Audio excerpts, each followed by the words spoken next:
জয়গুরু জয়গুরু জয়গুরু।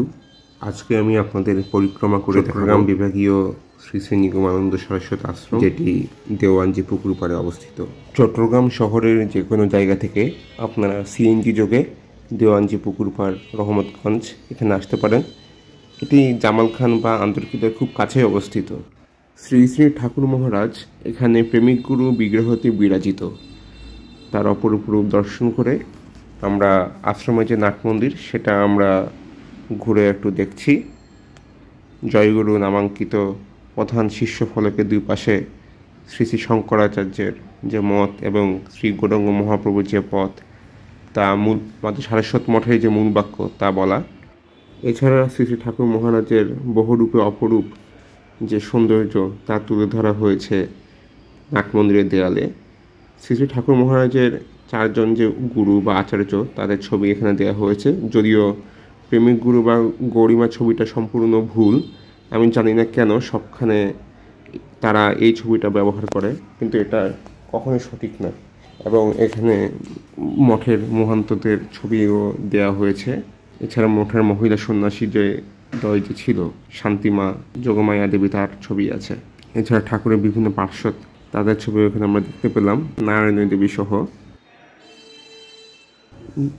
এনারা প্রত্যেকেই অনেক ত্যাগ তিতিক্ষা মাধ্যমে তারা সারস্বত মঠকে বিকশিত করেছেন, সারস্বত মঠের পরম্পরাকে বিকশিত করেছেন। এখানে আমরা স্বামী অদ্বৈতানন্দ সরস্বতী মহারাজকে দেখতে পাচ্ছি। এছাড়া পরবর্তী যে মহান্ত যারা হয়েছিলেন, সিদ্ধানন্দ মহারাজ, নিত্যানন্দ মহারাজ, পূর্ণানন্দ মহারাজ, শ্রীমৎ সত্যানন্দ মহারাজ, এছাড়া মঠে শরৎ ব্রহ্মচারী, অনির্বাণজির ছবি দেখতে পাচ্ছি। আর দেখতে পাচ্ছি যার ঐকান্তিক সেবা ত্যাগ তিতিক্ষায় মঠ প্রথমে প্রতিষ্ঠা লাভ করেছিল, স্বামী সর্বানন্দ সরস্বতী, তার পবিত্র ছবি। আবার ঠাকুরের বিভিন্ন রূপের ছবি আমরা দেখতে পাচ্ছি, যা নাট মন্দিরের শোভা বহুগুণ বাড়িয়ে দিয়েছে। ঠাকুর মহারাজকে প্রণাম করে আমরা এই ভবনের অন্যান্য দিকও দেখব। এছাড়া আমরা দেখতে পাচ্ছি এখানে ঠাকুর মহারাজের যে বিভিন্ন রচিত বইগুলো আছে সেগুলো এখানে সাজানো হয়েছে, কিন্তু দুঃখের বিষয় এগুলো একটাও আশ্রমে পাওয়া যায় না। এগুলো জাস্ট প্রদর্শনীর জন্য রাখা হয়েছে, কিন্তু কেউ যদি কিনতে চায়, পড়তে চায়, জানতে চায়, তাহলে তার এগুলো সংগ্রহ করার উপায় নেই। আর এনারা সেই পুণ্যাত্মা শ্রী রবীন্দ্রলাল চৌধুরী মহোদয়, তার স্ত্রী অমিয়া চৌধুরী মহোদয়, তারা এই জমি এবং ঠাকুরের আশ্রম তারা দান করেছেন বা নির্মাণে সহায়তা করেছেন। এখন আমরা আশ্রমের যে চূড়া সেটা দেখতে যাচ্ছি।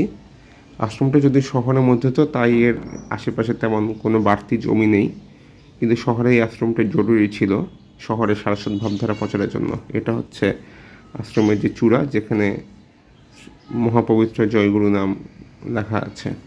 তো এটাই আমাদের দর্শন হলো। আশা করি আপনাদেরও ভালো লেগেছে। আপনারা চট্টগ্রামে গেলে এখানে যাবেন এবং অধ্যক্ষ মহারাজ ওনাদের সাথে যোগাযোগ করবেন, কথাবার্তা বলবেন, এবং সকালে যদি জানিয়ে যান তাহলে আপনারা দুপুরে প্রসাদ পাবেন।